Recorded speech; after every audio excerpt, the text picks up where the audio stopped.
Comment équilibrer mon alimentation en tant que jeûneur pendant le ramadan? Bonjour à tous et à toutes. Nous savons que pendant cette période, nous n'avons le droit à aucun aliment, boisson ou médicament, du lever au coucher du soleil. Et donc, dans les tutoriels suivants, nous vous proposons des conseils pour une bonne gestion de votre alimentation ainsi que de recettes traditionnelles adaptées à vos besoins. Mais ma question ici, c'est comment m'alimenter pendant le ramadan? Le ramadan correspond à une période sacrée dans la religion musulmane, pendant laquelle le rythme et les habitudes changent. Mais c'est aussi une période où vous pouvez prendre plus de temps pour cuisiner, plats, pâtisseries, pain, beignets, etc. L'alternance entre abstinence et excès alimentaire nocturne peut perturber fortement votre glycémie. Votre alimentation est généralement beaucoup plus riche que d'habitude en sucre et en graisse et pauvre en fibres, peu de fruits et légumes frais, ce qui engendre très souvent une glycémie bien plus élevée.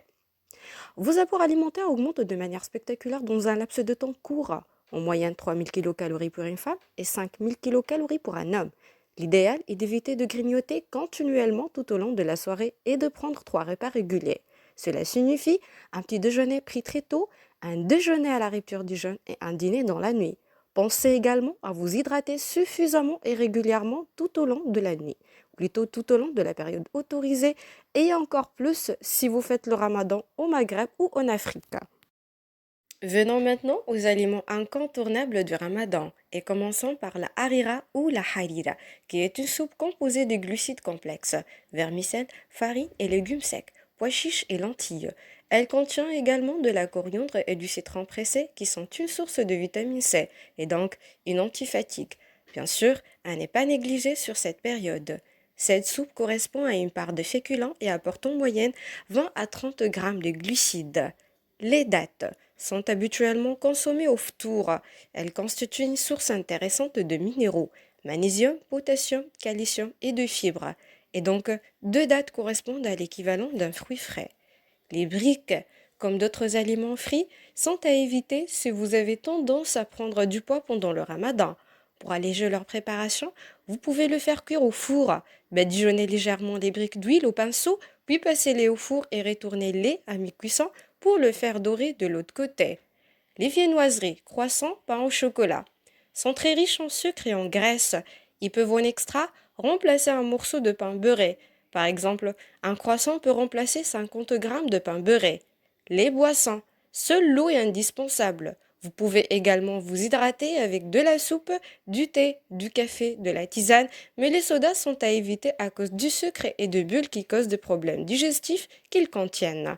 Les pâtisseries orientales procurent du plaisir aux papilles, mais sont de véritables bombes caloriques.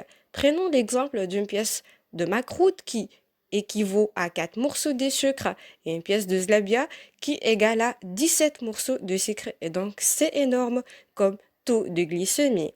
Venons au pain, qui garde toute sa place pendant ce mois de jeûne. Vous pouvez le choisir complet pour limiter le problème de constipation. Il peut être remplacé par de la harcha ou de baguir plusieurs fois dans la semaine, en tenant compte de l'accompagnement. Le smes, feuilleté, et le sphinge beignet sont eux beaucoup plus gras. Les fruits oléagineux, cacahuètes, pistaches, amandes, etc.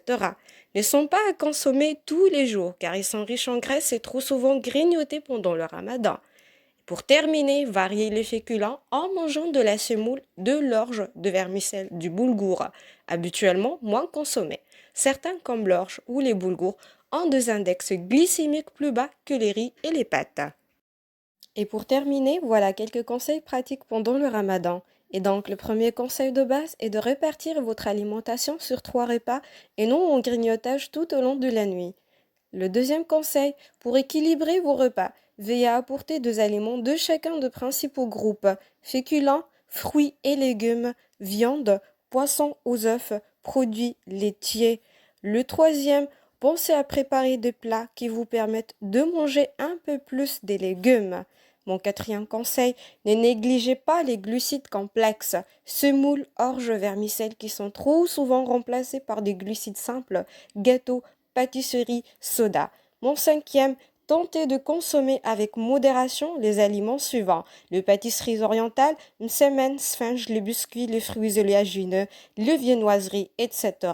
Le sixième, surveillez plus souvent votre glycémie durant cette période.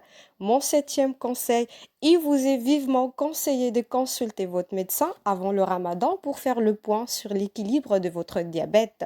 Les précautions à prendre notamment en cas d'hyperglycémie et d'hypoglycémie et d'adapter vos prises médicamenteuses en accord avec votre médecin bien sûr.